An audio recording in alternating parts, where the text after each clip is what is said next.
Comme les membres du groupe centriste du Sénat, nous considérons que le métier de la gestion d'un aéroport, les enjeux d'investissement d'Aéroports de Paris, le fait que cette entreprise a aussi vocation à être beaucoup plus présente à l'international, fait que nous sommes plutôt favorables à cette privatisation, comme certains de mes collègues l'ont dit, Hervé Marseille, Vincent Capo-Canellas, qui sont des gens de la région parisienne et qui connaissent bien le sujet aéroportuaire. Et donc, l'avantage du débat au Sénat, c'est la plus-value que nous avons pu apporter, notamment en commission puis en séance, des garanties supplémentaires pour l'État, c'était évoqué en matière de cahier des charges, de procédures, pour que l'État garde un contrôle sur la gestion des aéroports. Mais je pense que c'est vraiment, je le redis, hein, on le voit d'ailleurs dans le monde, c'est un métier particulier et avec des défis considérables parce que le trafic aérien a vocation à se développer encore. Alors, il y avait deux objectifs avec ces privatisations, le désendettement de l'État et le financement d'un fonds d'innovation. 300 millions, est-ce qu'il n'y avait pas moyen de les trouver plus facilement, autrement? D'abord, 300 millions, c'est peu. Si nous regardons ce que font les Chinois ou les Américains en matière d'innovation, 300 millions d'euros, c'est même ridicule. Ceci dit, ils sont trouvés, ils sont fléchés et ils vont au bon endroit parce que dans la période actuelle, c'est bien qu'il y ait de l'argent qui soit investi dans ces domaines-là. Quant à la réduction de la dette de l'État, c'est indispensable. Nous avons dépassé 2000 milliards, nous sommes à quasiment 100% du PIB et c'est un vrai enjeu de société que de désendetter l'État. Nous sommes trop endettés, on ne peut pas à nouveau creuser la dette et endetter encore nos enfants.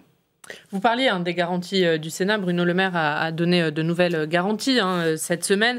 Il s'est notamment assuré de l'amélioration de la protection des riverains, couvre-feu à Orly, travaux d'isolation. L'État garde la main sur les tarifs aéroportuaires, a-t-il dit. Est-ce que pour vous, ces garanties sont suffisantes? Je crois qu'elles sont importantes. Elles sont sans doute insuffisantes au sens où il est nécessaire que sur ces sujets-là, et on voit bien la procédure à l'Assemblée nationale, que toutes les informations soient apportées par l'exécutif au Parlement pour que nous délibérions dans de bonnes conditions. Elles ont visiblement été apportées en cours de séance, je m'en réjouis. Donc voilà, maintenant il faut aller de l'avant, il faut que cette transition se fasse. Elle a été votée à l'Assemblée nationale. Maintenant, je crois que le texte doit revenir au Sénat ou en CMP, à voir, mais c'est donc une décision importante qui a été prise. Mais en fait, si on regarde la principale raison pour laquelle les parlementaires ont été frileux, c'est l'histoire des autoroutes.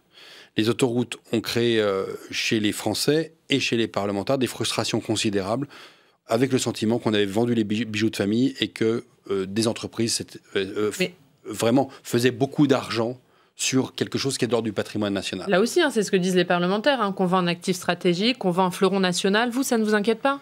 C'est la raison pour laquelle des garanties supplémentaires ont été demandées au Sénat et visiblement ont été apportées à l'Assemblée nationale par le ministre de l'économie. Alors, il y a un point qui reste en suspens, c'est toujours pas si le gouvernement va vendre l'intégralité de ses parts ou seulement une partie. Le porte-parole du gouvernement, Benjamin Griveaux, a dit mardi qu'il pourrait conserver environ 20%. Le ministre Bruno Le Maire redit que tous les scénarios sont ouverts. Vous trouvez ces hésitations normales?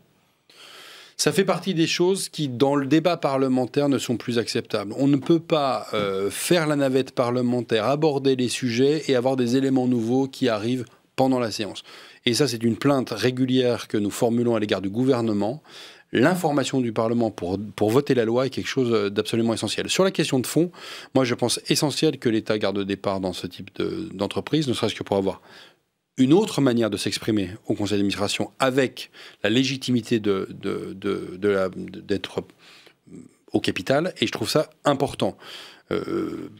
Évidemment, 20%, ça me paraît raisonnable, mais ça me paraît nécessaire que l'État soit dans la société.